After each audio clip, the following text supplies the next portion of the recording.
Namaskar.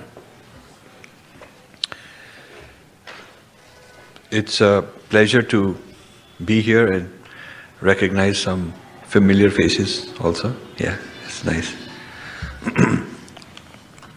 So I'm giving 6 talks in Bangalore, and then the 7th is a workshop. And then I go to Chennai, where there's even more congested itinerary. Mohanji thought that maybe 2 events a day is not enough, so we'll do 3 in Chennai. So we have more congested itinerary in Chennai. And then I come back to Bangalore for 1 day, and Art of Living is going to have a big event on the 24th afternoon. Sri Ravi Shankar will launch the book over there. And so it'll be a huge gathering because of that. Then I go off to Bombay, and then Ahmedabad, and then Delhi. So there'll be 20 to 25 events total. So what I decided is that rather than repeating each event has different people. So if it's purely a series of lectures with different content, then some of you will not know what happened previously. You may not understand it. On the other hand, it's boring for me to keep repeating the same thing every time. And it'll be just one overview after another overview, but I'll never get to go into detail. So I had to make a balancing between these two. And I decided that each time I'll give a little bit of overview so you know the whole thing a little bit. But then I'll say something different.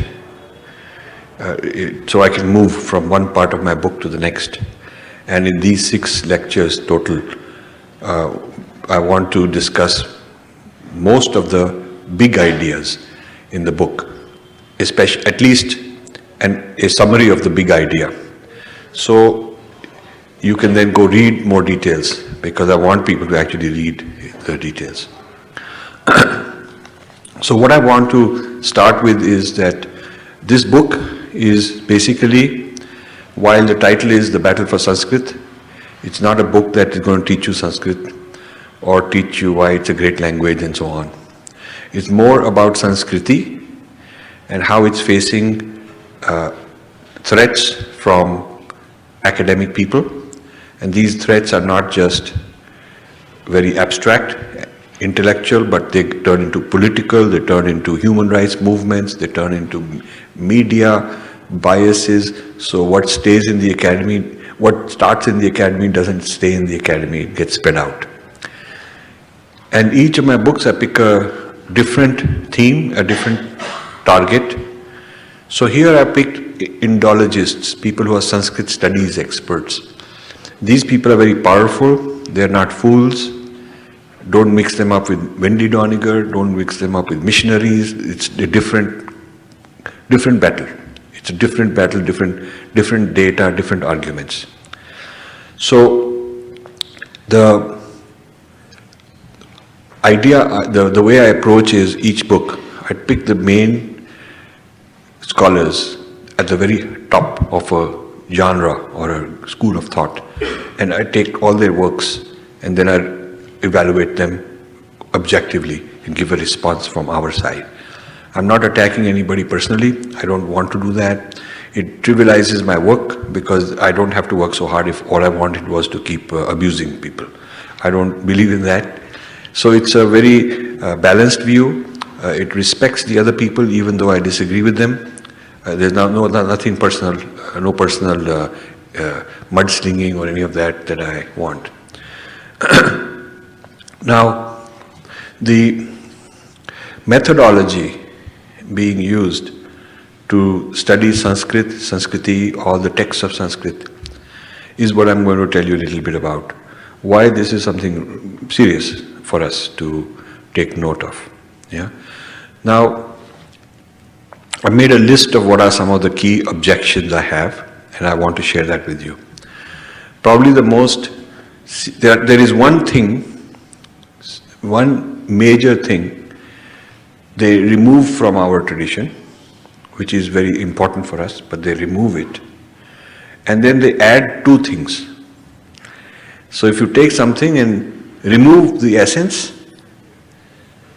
that's a big distortion.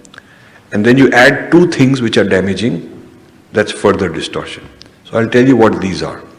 They remove the sacred dimension, secularize it, make it kind of an atheistic text, or make it look like the sacredness claimed is not authentic. It is claimed, but it is not really authentic. It is irrational, unscientific, and so on. So the Paramarthika, what the Vedas call Paramarthika, the transcendental realm, is removed. And what is added are two things. One is that the text is mainly concerned about social oppression against Dalits, women, these kind of things, minorities. So they're looking for Marxist left-wing idea, that perspective is what they're bringing, and looking for social oppression in Vedas, in Ramayana, in all kind of texts, even in grammar. And then second thing they're adding is political. They are studying these texts as political weapons by the elite. So they are socially oppressing, and the elite want to get political power for themselves using these texts. That's how the Sanskrit tradition is being studied. Now, of course, they're very full of praise.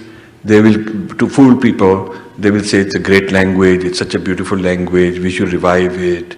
And so people talk to call me and say, why are you criticizing these? The guys are so nice. Because our people are easily duped. This morning, I gave a talk at a Sanskrit university. We had 150 scholars, faculty people, PhD people, scholars. It was a very, very interesting talk, Q&A and interaction. Then we had a private brainstorm with the top people in a private room. And it's very clear, none of them have properly studied and understood Western Indology. When I asked a big room, has anybody done Purva Paksha of Western Indology? Nobody raised a hand. And then I said, okay, I'm glad nobody has raised their hand because I know that's the case. You're honest about it. Then one guy raised his hand. I said, good, I'd like to understand more what you've done. Then one more guy raised his hand. So those two out of 150 said they have done some Purva Paksha, which means study of the other, an analysis of your opponent. This is required of our tradition. To be a scholar in the ancient times, you are required to study your opponents in an honest way and then give a response to them. Otherwise, you are not considered properly qualified. You can't say, I know what I believe, I don't have to worry about what he says. No, you have to worry about what he says. So this escapism today from confronting the other is not what we had in the past. We were very open and direct about examining the other's point of view and giving a strong answer. So another gentleman, I really appreciated him. He's one of the senior Sanskrit scholars in the faculty. He stood up and said, the traditional Sanskrit scholars of India have failed the nation. We have failed our tradition because we haven't done this kind of Purva Paksha. And this is absolutely true. And I'm glad he said it because I was going to say it, and it's better that one of them said it. So it is very interesting that our traditional scholars are afraid, they're not very qualified, they are hiding, and they have given the field over to the Westerners. And some of them are on the payroll of the Westerners. Lot of Indian traditional scholars are being funded by the Westerners. They pick the best ones and fund them and take them somewhere, brainwash them, send them back. So it's not only Western scholars who are doing these things, but now large army of Indian scholars are joining. They're also in the same intellectual wavelength. In the British era, the British were not as active in appropriating Indian minds. There were some, like Ram Mohan Roy got appropriated and a lot of other, Brown Sahib type people. But mainly for administrative jobs in the British system. Intellectual things they controlled. And so what is called Orientalism and Indology was mainly being done in Oxford and Germany and so on, hardly much over here. Whereas now the Americans have taken this over and their system is more assimilative. So they've assimilated a lot of Indians and Americanized them and brought their idea of India and their idea of Indology, their idea of Sanskrit into the Indians and had them go back to India and export it. So this is a very dangerous thing going on. Not only do I have to critique and expose Western scholars, but also Indian leftists. But not only that, Hindu activists, Hindu intellectuals, many of them are compromised. They'll talk, they're against certain problems that are going on very nicely, very actively, but they haven't really gone deeper and done their investigation. So they'll end up supporting the wrong guys. They'll end up supporting the same kind of people that we should be criticizing. And in this book, I will give you many examples of our people from Narayan Murthy onwards to the Shingeri Mutt to a lot of people who are going around promoting Hinduism and going to conclaves and having workshops and all that, actually being aligned with the wrong side.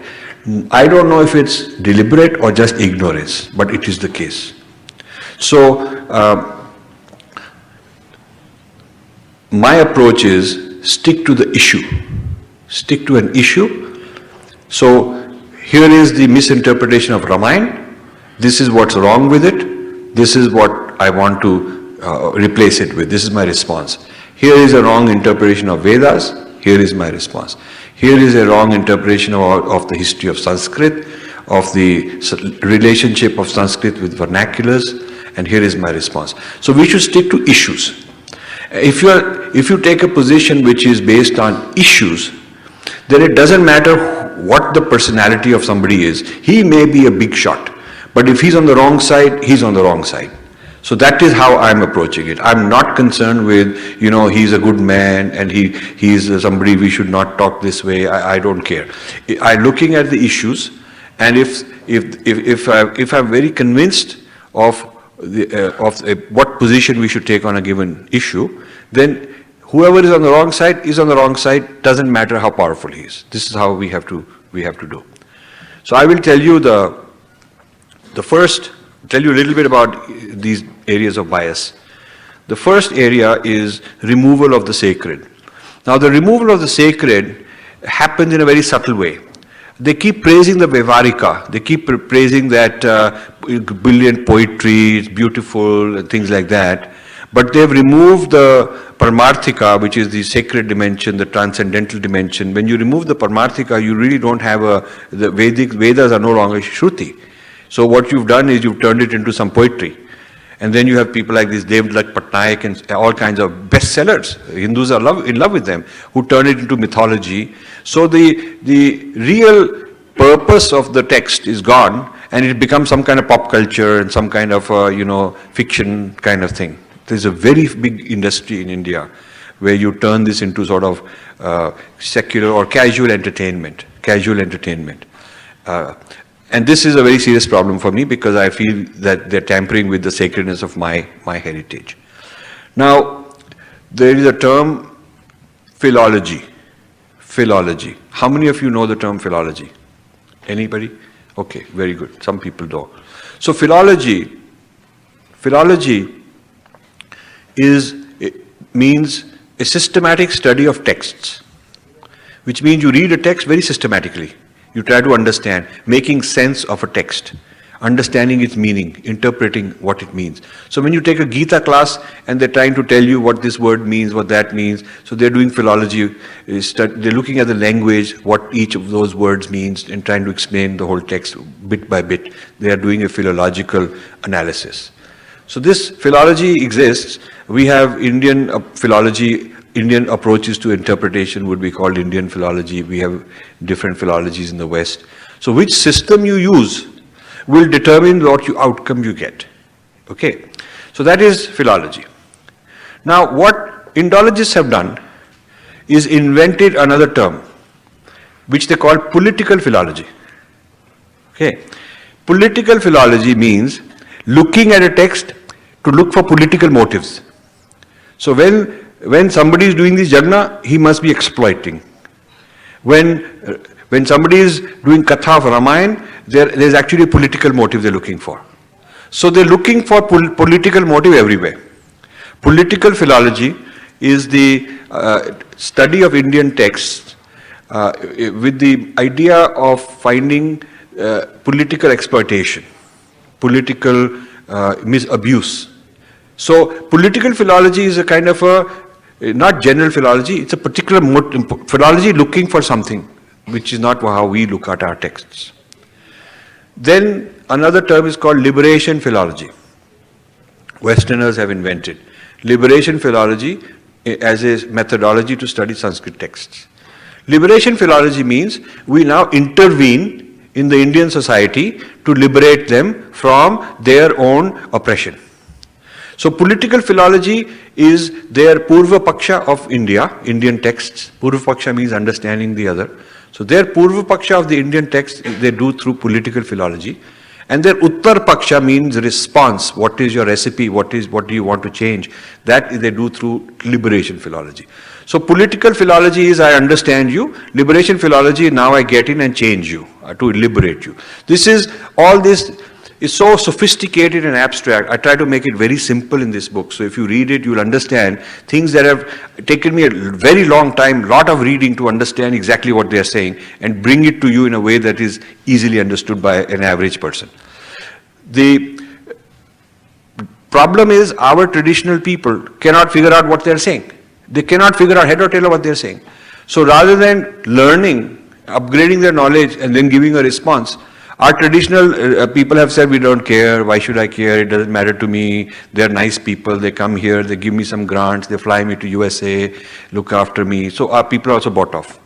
So partly it is shame of being ignorant, partly it is inferiority complex, partly it is greed, everybody competing each other to get a little bit ahead. So all of these things in combination have produced, I'm sorry to say, a whole incompetent group, a whole generation of incompetence we have. So then it is easy to be bombastic and stand up and say, oh, we hate this guy, this is emotional. That doesn't help. You cannot respond to a very serious intellectual work by being emotional outburst, bombastic. That is how people overcompensate their ignorance, our people, by being very emotional, okay, out of control emotions. So my work is very serious. And it is very risky because I'm alone. I wish there were many more people doing this, then we would all be in company with reinforced support each other. But because I'm alone, they know this guy has to be brought down because he's setting a bad example. And if he prevails and wins enough people, then the Western Indologists will be in trouble. They know that. So in this book, I introduce many of my own original new ideas. One of them I call sacred philology, which means you guys are studying my culture as a political system of texts. And then you want to liberate it from its sacredness because you consider sacredness to be oppressive, primitive, backward, unscientific. You want to liberate it from all those things. I, on the other hand, do just the opposite. I want to study it using sacred philology, which means the philology, the systematic study, looking for sacredness. So our people look for the Vedic text as sacred. We don't look at it as some kind of political system going on, you see. Now when they study Bible, it is a political system. It's all about Romans, they did this to this Jesus, and then this happened. It's all political. And even the Jewish is, they made them into slaves, then they're supposed to. So it is like God is playing politics in the world. The whole thing is like that. And similarly Islam. It's all a political, military conquest running here, there. So they're bringing this kind of an idea on us. And I really don't like it. And this business of liberating us from our own traditions is very dangerous. It's really colonizing us. It says that your tradition no good, I know better, and you are stuck in some exploitation, I'm going to liberate you. So this dangerous combination of political philology as the diagnostic tool and liberation philology as the prescribed cure. So political philology will tell you what the disease is, and liberation philology will treat it. This is a very dangerous combination, and my response is that I want our texts to be read as sacred philology. And they can't accept this, because I'm putting the control back in the hands of tradition. Problem is, when I say I'm representing the tradition, I look behind me, it's empty, nobody's standing there. Yeah? Nobody's standing there. It's like this, imagine some war and there is some general in a big tank and something, he's going ahead and conquering those guys and there's big army behind him, he's so proud. But then when the firing starts, he looks in the back, they all run away. I feel like that. I feel like let down constantly. And they keep clapping. Some people say, sir, you are so great, nothing will happen to you. Go fight. Oh. We'll sit here and clap. We eat our samosa, we're having chai, we're watching. Sir, we're watching you on TV. You are doing good job. So I don't want to be this mascot, this boxing guy who's being encouraged to go fight and take the hits alone. I can't. I need others to join. So who are these others that are going to join me? So the scholars our traditional scholars are not up to the mark. But they're very arrogant. Some of them will say, who are you?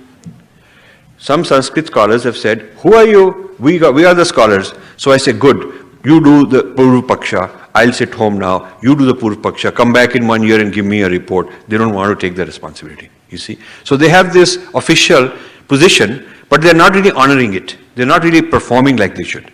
So if we set them aside, and we look at common Hindus, they're not doing it. Some of them are not qualified because it's very, very hard work. It's not just a matter of making a cut and paste here and there. It's very hard work. You would have to do like me. You'd have to quit doing everything and for a couple decades just immerse yourself and do this, because that's what it would take.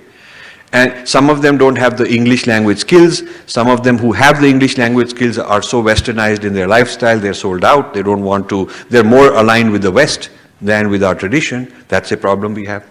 And then those Hindu thinkers who are not sold out, who have the English skills, who understand the problem, many of them are looking for quick getting ahead without the tapasya needed to do it properly. So they would love to follow me around and use me as a source of information that they can quickly package and put it out somewhere, and then keep me out. Because then I'm a dangerous guy to have around, because I'll say things that they don't know, and it'll embarrass them, so it's better that they don't have me around. So this is also, these kind of things are not helping our cause. It is not helping our cause. Then you have people in power. People in power, I don't think that they are serving our tradition, they are using the tradition for political, getting themselves ahead. So media is not really serious about our tradition. Government hasn't really done a whole lot. No government, old government, new government. I mean, the new government is better than the old government. But brave new moves would have by now been taken to at least understand the problem, the diagnostic of the problem, have a report saying that's the state of Indology. I have proposed, offered, free of charge, that I'll produce a report on the state of Indology in the world, like a McKinsey report on an industry. Because I used to do industry analysis. And I've done this industry analysis about Indology for so many years. Then I stopped doing it because nobody pays any attention. So I said, I'm willing to revive that. I have databases, I have a lot. I mean, I'll produce this. But I don't want any money and all that, or anything for that, except I want an audience. I want to make sure the real decision makers will read it, understand it, appoint some people to study it, evaluate it. It will become an important discourse, and I have no traction, you see, because it's very interesting to that even in the new government, a lot of infiltration has happened, even in the new establishment. Because, you know, the colonial system and the Western thinkers are very shrewd, savvy. They've been around for hundreds of years. They know how to infiltrate. They know how to penetrate. So through one means or another, they get their people in the door. They come with dan, samdan. Samdan, we are going to help you. We're going to do this and that. That sort of, not bhed dand. That is later. So samdan, charitable, getting in the door.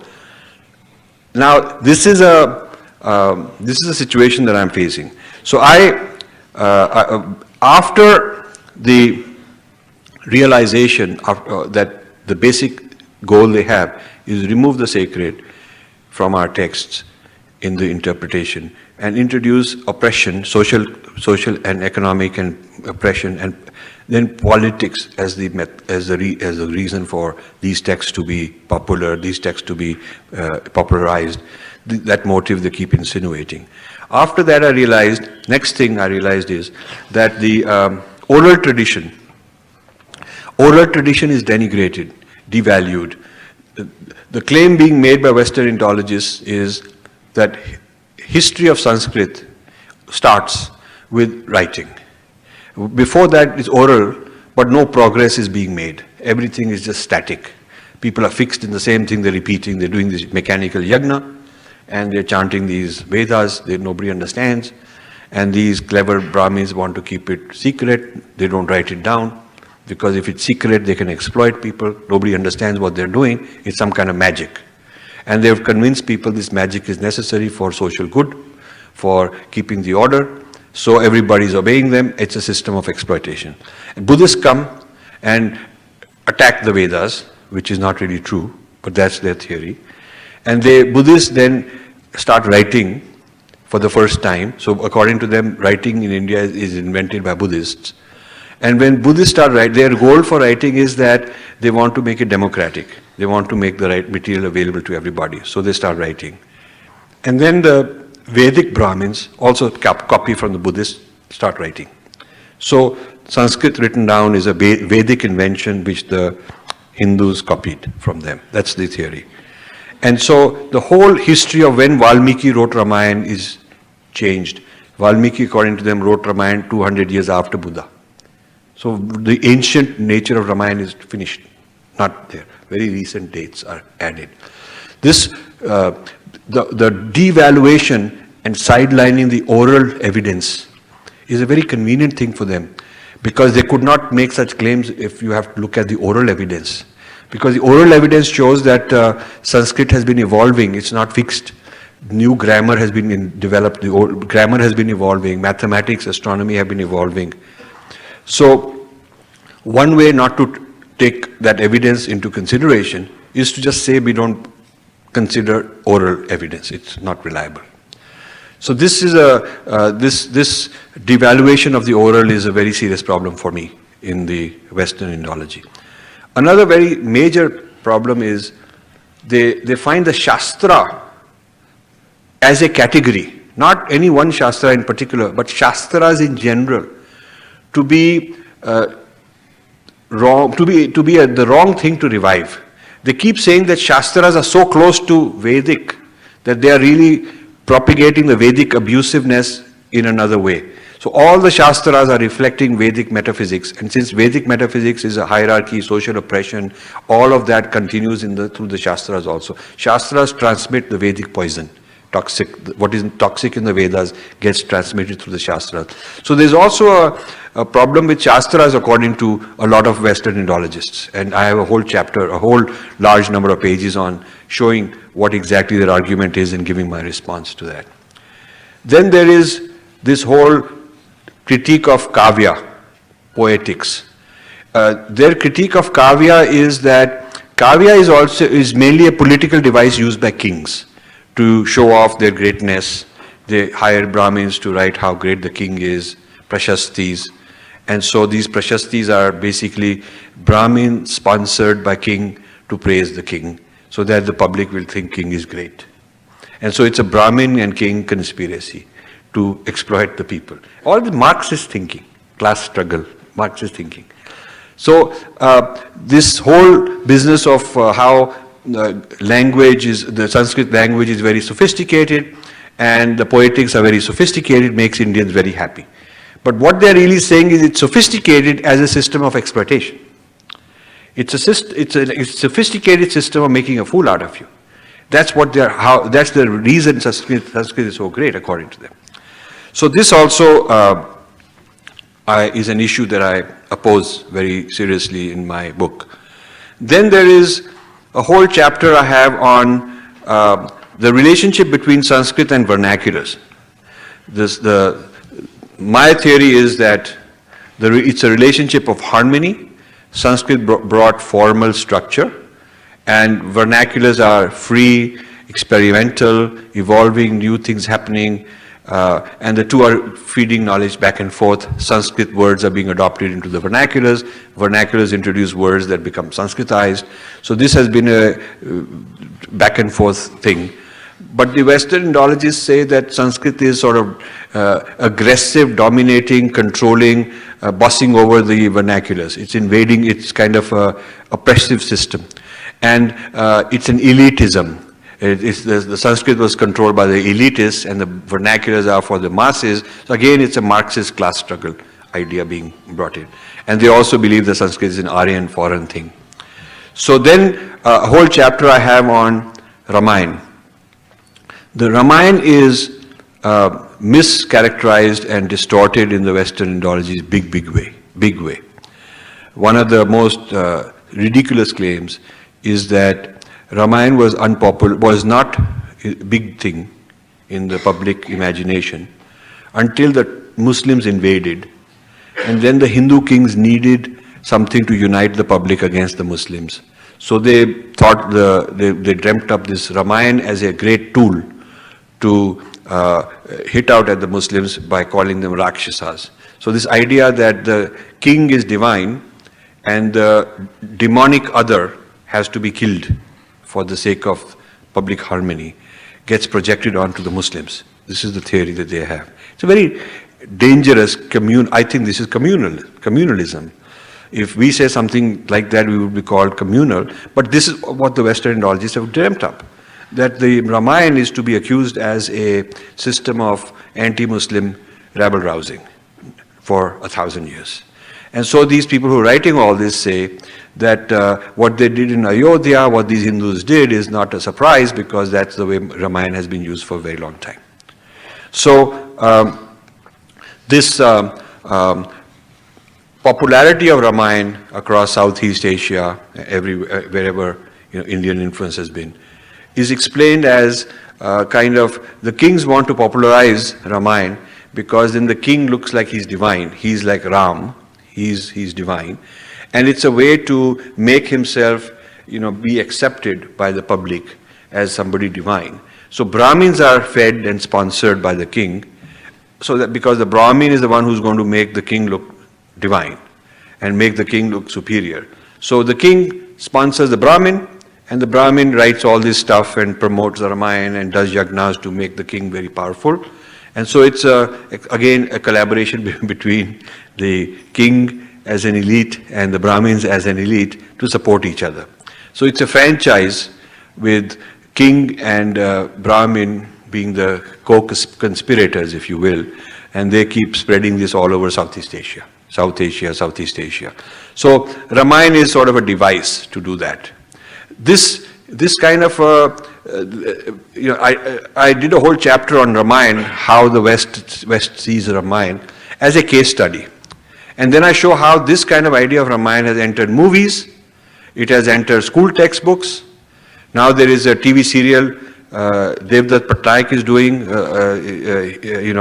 in India, where basically these kind of ideas are there. So what starts in the academy doesn't stay in the academy. It enters in public life. And look at the Aryan theory we are having to live with, Dravidianization of politics we're having to live with. It all started in Indology. When people say, how does it matter? Well, it matters because these things you can trace back until Max Miller, Nobody and a few other people, Robert Caldwell, until these two jokers in the mid-1800s, nobody had, in India for thousands of years, there's no such thing as a consciousness of we are Dravidian and they are Aryan or vice versa. There is no text talking like that in India. Suddenly these Western Indologists take our texts, give different spin and come out with this. And today we are having to live with it. Similarly, the caste system is a distortion from Varna and Jati. So that too also is a big problem we are living with. It's the product of Western Indology. So you cannot say that this Western Indology is just some theoretical thing for a few professors, or why are we worrying? We have to worry. These things are rapidly entering the minds of our society in a very systematic and aggressive way. Now, there is also a claim that Sanskrit had racism which taught racism to the Europeans. That they picked up racism from Sanskrit. That when we blame the colonialists, we shouldn't blame the colonialists because when they came to India, they studied all this Sanskrit and they picked up these ideas. And the Germans picked up these ideas and started Holocaust on the Jews, but the German picked up these ideas from Sanskrit. There's a very famous paper called Deep Orientalism. Orientalism is this, how the Western scholars, Indologists have stereotyped the Orient, Asian stuff. And Orientalism is accused of being sort of racist.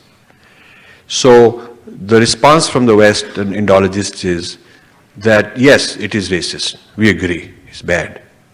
But it became racist because of their study of Sanskrit. So they picked up these bad habits from Sanskrit. So again we are being blamed, even for the racism that we are subjected to. That this racism that we are subjected to is because in Sanskrit the Brahmins were doing these things already for a long time and they learnt it from us. So again, ridiculous things, but very senior professors, powerful people, rewarded by our government writing these kind of things. So then there is a very audacious claim called the death of Sanskrit, which says Sanskrit has been dead for 1,000 years. Hindu kings killed it. Hindu kings killed it. Muslims try to help, but Hindu kings would not get their help. And they give some example here, maybe a sultan somewhere or somebody was actually sponsoring and helping Sanskrit, as though that's a true fact, for Islamic rulers in general. And they pick up some example of some Kashmir Hindu king who was no good as an example of how they were all corrupt. So again, data is accurate data, but exaggerated and taken out of context and turned into something very big. So Sanskrit died under those circumstances. It is a dead language, and therefore they studied like Greek and Latin, which are dead languages. Greek and Latin are considered classical languages because classical languages in the European context means a dead language which is not living. It lives in a museum. You put it in the museum and scholars study it, and then you talk about in a very patriotic way that this is our ancestor. They used to be like that. It's not living today. And I am not happy with Sanskrit being called a classical language because Chinese do not think of Mandarin as a classical language, but a living language. Arabs don't think of Arabic as a classical language, but a living language. Iranians think of Persian as a living language. Russians think of Russian, and Japanese think of Japanese as living old languages, but living. So Sanskrit to me is an old language which is living language, and we ought to make it more living, rather than saying it's a dead language, classical. And classical is a very sophisticated, polite, proud way for you to support this idea. So when they say it is one of the greatest classical languages, Indian clap, wow. It's like saying you are one of the best dead people sitting there. Yeah, and you clap, wow, he called me one of the best. So our people are also stupid. I mean, we are really fools. We're really fools how easily it is to dupe our people. So I face a lot of resistance from our own people who can't understand what I'm doing because they are so much in awe of this kind of scholarship. And I'm telling you, this is not my biggest obstruction is not Westerners so much or Indian leftists so much, but my own fellow Hindu intellectuals and activists who just don't get it. And they are a little bit this way, a little bit that way, quite mixed up, quite opportunistic, mainly interested in getting ahead very quickly and not wanting to go deep enough and call a spade a spade. So our own people are, and I don't want to name big institutions, but we have very big Hindu institutions that are also guilty of all this. So I'll just leave it at that. I'm in enough trouble already, so I don't want to create any more. So I just gave you a view of some of the issues that are mentioned in this book, and I've given a lot of data, examples, quotations, and whatnot. So what we need to do today, I will now talk about what we need to do today. We need to revive the Purva Paksh tradition. The Purva Paksh tradition means the study of Western Indology, the study of whoever the others are. And I am focusing on Western Indology. I don't have the skills to study China or Pakistan or others. There are many other people who can do it. All of those need to be done, but I'm studying Western Indology as my specialty for the last many decades. This requires introducing a whole new kind of curriculum in Sanskrit studies. It's not enough to just learn the language and not enough to learn a few important texts and repeat what was written and said by debaters 1,000 years ago. You have to be innovative and you have to start new arguments, new battles, new debates the way I am. That is what our scholars need to do. And it takes a whole different level of scholarship to do that. The intellectual Kshatriyas that I want, I'm sorry to say that very few of them are really intellectual, most of them are emotional Kshatriyas. There's a difference between intellectual Kshatriya and emotional Kshatriya. The emotional Kshatriya is somebody who's got all these outbursts, he's got his emotions out of control, he's got this anger, he's shouting slogans, and that's very easy to do. I mean, I wouldn't be working so hard if that's all I wanted to do. I could just do it. I could have done it 25 years ago, there's nothing new to do. But intellectual Kshatriya has to first be an intellectual. And to be an intellectual Kshatriya, you have to be a good writer. That's the means of being an intellectual. And you cannot learn to become a good writer unless you're a good reader. So, you know, if you can't read more than just 2-3 pages, and it's not something worth your while, and you don't have the attention span, you're not well informed, and you cannot become a writer. You can kind of show off and quickly write some things. But people need to read a lot more. They really need to read, take a serious book, take 10 pages a day and make it your job to just read it a couple of times. And it will make sense. Maybe the first time you read it, 50% you will understand. That's a lot. If you can get 50% out of one of my books, even 25%, it's a lot of knowledge you will have. And then you read a second time later on, it'll get twice as much. So this habit of reading complex material, good arguments, understanding is something our people need to develop. We need more reading skills, book clubs, things of that sort. Then we need many initiatives. I have coined a term Swadeshi Indology. Swadeshi Indology. So rather than Videshi Indology, which is foreign view of Indology, we need Swadeshi Indology, which is our own view of Indology. And I've explained in the final chapter, I've explained what are the projects we need, what are the projects, who should do it, what funding we need. I've put all those things out. So I'm not just showing problems, I'm also proposing concrete solutions. In the final chapter, I've listed 18 debates we need to have, 18 topics, what the other side is saying, and how we have to debate them. I have 18 debates. So this morning at the Sanskrit University, I told them, and they were very happy. They want to pick 5 topics and help me debate. That's what we need. I told them, look, you pick the topics. You firstly have your best scholars read all this.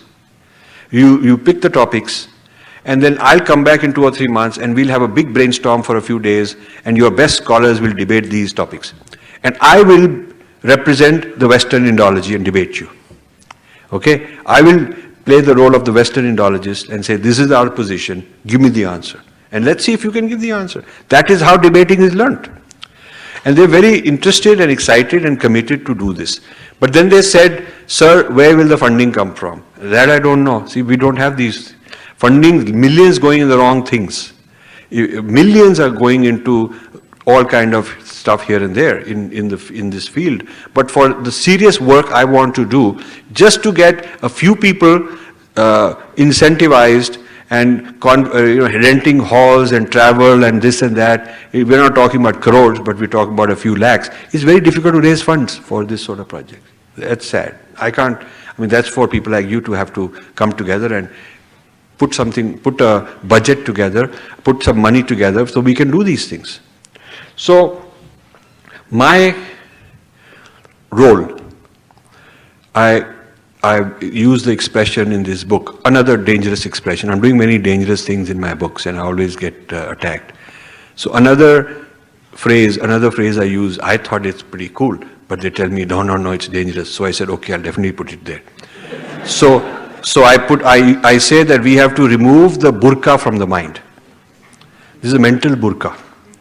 There's burqa in the sense that only little bit of light comes from two places. And we're in dark. So we got a little bit of light coming and we are living a whole life sitting like that. We have to remove this. Even our own traditional guys have to get rid of the burqa of the mind. So I will stop there because I could just go on. But maybe what we should do, Mohanji, is to have some interesting Q&A session. Thank you so much for listening.